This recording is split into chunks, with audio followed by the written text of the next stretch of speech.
मीरा भाईंदरचे कार्यसम्राट आमदार नरेंद्र मेहता यांनी जनतेचे प्रश्न जाणून घेण्यासाठी दर बुधवारी भाजप जिल्हा कार्यालयात जनता दरबार घेत असतात। 20 मे रोजी बुधवारी जनता दरबारमध्ये शहरातील 200 पेक्षा अधिक नागरिकांच्या तक्रारी प्राप्त झाल्या। अनेक तक्रारींचे निराकरण जागेवर संबंधित अधिकारी व संबंधित व्यक्तीला दूरध्वनीद्वारे संपर्क करून आमदार नरेंद्र मेहता यांनी केले। यामुळे नागरिकांच्या चेहऱ्यावर आनंद पाहायला मिळाला। जनतेने मला ज्या विश्वासाने निवडून दिले तो विश्वास सार्थ ठरणार, शक्य तितका वेळ नागरिकांच्या समस्या व नागरिकांना देणार असे मत आमदार नरेंद्र मेहता यांनी नागरिकांशी संवाद साधताना व्यक्त केले।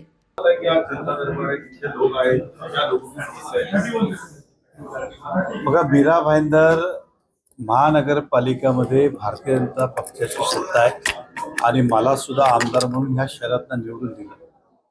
लोकांचे अनेक समस्या अशी असतात जे महापालिका आणि सरकारशी निगडीत नसतात, परंतु व्यक्तिगत मोठ्या प्रमाणात समस्या असतात। घराची भांडणं असतील, विकासाकडे पैसे फसलेले असतील, एकमेकांचे पर्सनल काही तक्रारी असतील, कोण बाजूवाला दमदे सोसायटीचे प्रश्न असतील आणि महापालिकेचे प्रश्न असतील, हे सगळं सोडवण्यासाठी त्यांना वेगळं ज्या ठिकाणी न्याय मिळत नाही ते सर्व लोक या जनता दरबारमध्ये येतात। हे जनता दरबार आज नाही तर गेल्या आमदार निवडून आल्यानंतर सातत्याने आमचं हे दर बुधवारी आणि आठवड्यात एक दिवस आम्ही हे घेत असतो।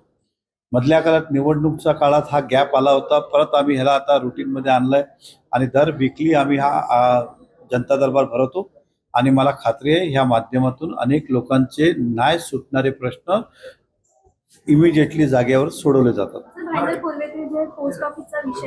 भाईंदर पूर्वचं पोस्ट ऑफिस आम्ही हमी दिलं होतं, महापालिकेने तो ठराव केलं, आम्ही महापालिकेला सांगितलं त्यांना जागा मिळत नाही। शेवटी ही शासकीय यंत्रणा आहे, याला महापालिकाने भाड्यावर जागा द्यावी आणि कमिशनर साहेबाला अशा प्रकारे ठराव करून दिलेला आहे।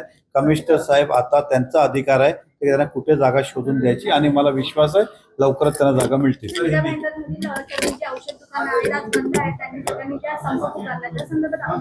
औषध दुकानदाराचं काही म्हणणं योग्य सुद्धा आहे, काही म्हणणं ते शक्य होणार नाही, परंतु शेवटी हा शासनाचा निर्णय। त्यांनी माझ्याकडे सुद्धा निवेदन दिलं होतं, ते निवेदन आम्ही शासनाला पाठवलंय।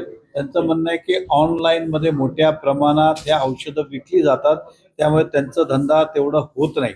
आता लोकशाहीमध्ये कोणाला पण परंतु त्यांची दुसरी बाजू ही होती की आम्हाला दुनियाभरचे कायदे, फार्मसी पाहिजे, लायसन्स पाहिजे, जागा पाहिजे, त्यानंतर तुमचं डॉक्टरचं प्रिस्क्रिप्शन पाहिजे। ऑनलाईनमध्ये ह्या सगळ्या गोष्टी विचारल्या जात नाही, मग नक्की ह्याचे काही ना काही मार्ग निघायला पाहिजे आणि त्यांची जे काही बाजू आहे आम्ही शासनाकडे मांडलेली आहे।